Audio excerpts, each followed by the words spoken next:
ছেলেদের নাম রাব্বি রাখা জায়েজ আছে কি? উত্তর হচ্ছে যে ছেলেদের নাম রাব্বি রাখা জায়েজ নাই। রাব্বি নামে ডাকলে কবিরা গুনাহ হবে। কেননা রব্বি তো তা আমার রব, আমার পালনকর্তা। তো আমাদের রব, আমাদের পালনকর্তা একমাত্র আল্লাহ রব্বুল আলামিন। কোনো বান্দার নাম কখনো রাব্বি হইতে পারে না। কেউ যদি রাব্বি নাম রাখে এবং রাব্বি নামে ডাকে তাহলে উভয় কবিরা গুনাহের অন্তর্ভুক্ত হবেন। অনেক ওলামায়ে কেরাম বলে থাকেন যে ফজলে রাব্বি বা আব্দুর রাব্বি নামে রাখা জায়েজ আছে। তবে কথা হচ্ছে যে ফজলে রাব্বি বা আব্দুর রাব্বি নাম রাখলে মানুষ বরঞ্চ ফজলে রাব্বি বা আব্দুর রাব্বি নাম বলে ডাকবে না, বরং তাকে রাব্বি বলেই ডাকবে। আর ফজলে রাব্বি, আব্দুর রাব্বি এ ধরনের নাম রাখাও মাকরুহ। কেননা এতে করে মানুষ ফজলে রাব্বি, আব্দুর রাব্বি তো ডাকবেই না, বরং তাকে রাব্বি বলেই ডাকবে। সুতরাং এ ধরনের নাম রাখা জায়েজ হবে না। কেন দুনিয়াতে কি নামের অভাব পড়ছে?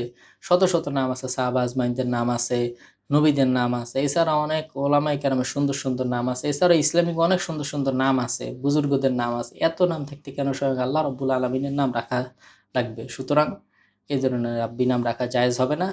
যদি কারো নাম রাব্বি হয়ে থাকে তাহলে অবশ্যই নামটি পরিবর্তন করা উচিত। আর আমরা বাঙালিরা সাধারণত অনেকগুলো নাম সাধারণত থাকে, দেখা যায় ডাকনাম থাকে একটা, কাগজে কলমে নাম থাকে একটা, আবার দেখা যায় ন্যাশনালিটিতে নাম থাকে একটা। এ ধরনের অনেকগুলা নাম দেখা যায় আমাদের বাঙালিতে থাকে। যদি আঁকে পরে কোনো নাম থাকে সে নাম ধরে ডাকবো, রাব্বি নামটা বাদ দিয়ে দিব। আর যদি নাম শুধুই কেবলমাত্র রাব্বি থাকে তাহলে এই নাম চেঞ্জ করে অন্য নাম রাখাই উত্তম হবে।